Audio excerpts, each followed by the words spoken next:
میرے عزیزو، اب بات میں کرتا ہوں حضور پاک صلی اللہ علیہ وسلم کی رحمت للعالمین کی۔ مجھے کبھی کبھار غم بھی ہوتا ہے، اس بات کا دکھ بھی ہوتا ہے کہ ہم جس زمانے میں جی رہے ہیں آج بھی اس رسول پر ظلم کیا جا رہا ہے، اس رسول پروردگار، رسول رحمت للعالمین حضور پاک صلی اللہ تعالیٰ علیہ وسلم، جو اپنی زندگی پاک میں بھی مشقتیں اٹھاتے رہے، جس رسول کو طائف والوں نے پتھر مارے تھے یا حضور اکرم صلی اللہ علیہ وسلم پر مشقتیں ڈھائی تھیں، اس رسول پاک کو 1400 سال گزرنے کے بعد آج بھی ہندوستان کی سرزمین سے گالیوں کی بوچھار ہو رہی ہے، آج بھی ظلم کیا جا رہا ہے، پھر بھی دنیا یہ کہتی ہے کہ یہ دہشت گرد ہے۔ آج تم نے جتنی گالیاں میرے نبی کو دیں، میں سمجھتا ہوں کسی بھی دھرم کی مقدس شخصیت کو اتنی باتیں نہیں کہی گئی ہوں گی، کسی بھی نہیں۔ مجھے بتاؤ یہودیوں کی جو مقدس شخصیات ہے ان سے کون چھیڑ چھاڑ کرتا ہے؟ نہ ہم نے آج تک گالی دی، دوسرے بھی نہیں۔ عیسائی اور یہودی لڑتے رہتے تھے، الگ بات ہے، عیسائی جن کو مقدس مانتے ہیں ان کو کون گالیاں دیتا ہے؟ پلس ہندو جن کو مقدس مانتے ہیں، ہم کہاں انہیں گالیاں دیتے ہیں؟ لیکن ایک مظلوم شخصیت ہے رسول مختار صلی اللہ علیہ وسلم کی، آج بھی دنیا اپنے نشانے پر رکھی ہوئی ہے۔ کارٹون بنانا ہے انہیں کوئی دوسرا نہیں ملتا، رسول کی ذات ملتی ہے۔ انہیں مسخرہ کرنا ہے، جوک بنانا ہے، حضور کی ذات ملتی ہے۔ انہیں گالیاں بھپکیاں دینا ہے، حضور کی ذات ملتی ہے۔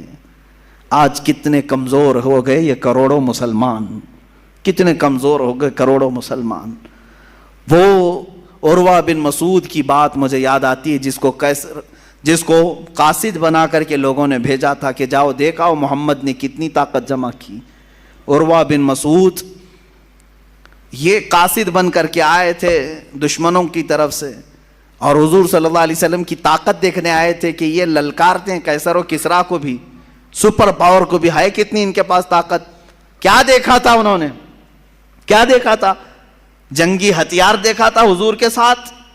صحابہ کے ساتھ بہت بڑے ہتھیار دیکھے تھے؟ نہیں، بلکہ وہ کہتے ہیں میں نے دیکھا مغرب کی اذان ہوئی، محمد صلی اللہ علیہ وسلم وضو کے لیے نکلے ہیں، وضو کا پانی لایا گیا، وضو جیسی کرنے لگے صحابہ ارد گرد ایسے جمع ہو گئے اتنی بڑی تعداد میں۔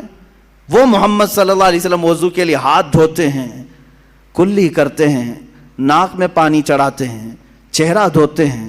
وہ عروہ بن مسعود دور کھڑے ہو کر دیکھ رہے ہیں اور کہتے ہیں میں نے دیکھا حضور کے جتنے صحابہ ہیں وہ کوئی اپنا دامن سامنے کیا ہے، کوئی ہاتھ سامنے کیا ہے، حضور کے چہرے کے پانی کو سب اپنے ہاتھوں میں لیتے ہیں، کوئی اپنے دامن پہ لیتا ہے۔ ایک قطرہ بھی حضور کے وضو کا نیچے گرنے نہیں دیا صحابہ نے، یا تو اپنے دامن پر لیا یا ہاتھوں پر لیا اور چہرے پر مل لیا، جو پانی جس کو زیادہ ملا وہ اپنا پی لیا۔ حضور پاک صلی اللہ علیہ وسلم کا لعاب پاک بھی اگر کلی میں نکلا ہے صحابہ نے پی لیا۔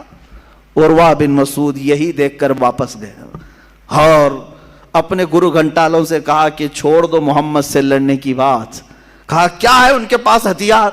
کہا ہتھیار تو میں نے بہت نہیں دیکھا لیکن دیوانوں کی ایک فوج دیکھا ہے، ان کی تعظیم ایسے کرتے ہیں، کیسر و کسریٰ کے دربار میں بھی میں نے ایسی تعظیم نہیں دیکھا۔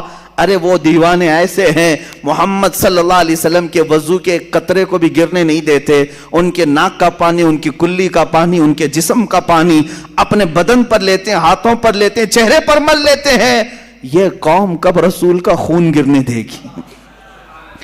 وہ قوم جو وضو کے قطرے کو گرنے نہیں دیتی، وہ خون کا قطرہ کہاں سے گرنے دے گی؟ اس لیے چھوڑ دو۔ میرے عزیزو، دنیا کی طاقتیں اگر ان کے اندر ہلچل مچی ہے اور ان کے اندر لرزہ طاری ہوا تھا تو صرف صحابہ کی یہ دیوانگی کو دیکھ کر، میرے آقا پر وارفتگی کو دیکھ کر کہ یہ ایسے ہیں، یہ جان دینے سے بھی کتراتے نہیں ہیں، اس لیے اس قوم سے لڑنے کا چھوڑ دو۔ قیصر و کسریٰ جیسے بڑے سپر پاور ڈر گئے تھے تو صرف صحابہ کی اس وارفتگی کو دیکھ کر کہ یہ حضور کے وضو کا قطرہ گرنے نہیں دیتے۔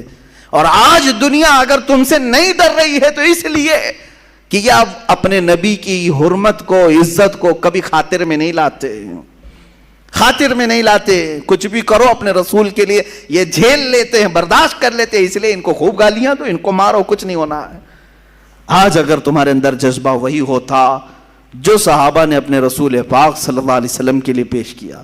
عزیزان گرامی, وہ صحابہ کا جذبہ یہی تھا جو جنگوں میں بھی, سفر میں بھی, حضر میں بھی, حتیٰ کہ وہ نمازوں میں بھی تک حضور پاک کے دیدار کو عبادت کا عین سمجھتے تھے.